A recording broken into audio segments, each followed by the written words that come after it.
اهلا وسهلا بحضراتكم. انا دكتور احمد المصري، استشاري جراحه المناظير والسمنه. النهارده ضيفتي مريم، ما شاء الله من النماذج الجميله. مريم عدى عليها سنتين النهارده من العمليه. ممكن نقول للناس بقى نزلنا قد ايه ونحكي لهم؟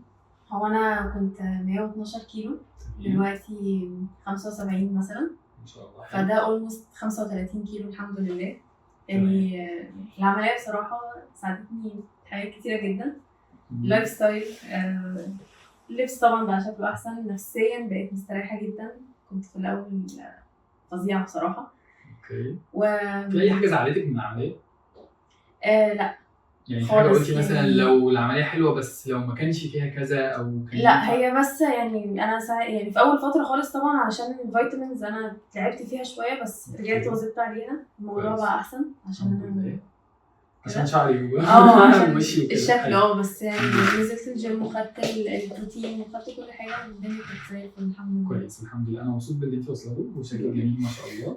المهم نحافظ، احنا كنا النهارده بنتكلم ازاي نكمل ونحافظ وكده، وهي تسمع الكلام ان شاء الله. على طول.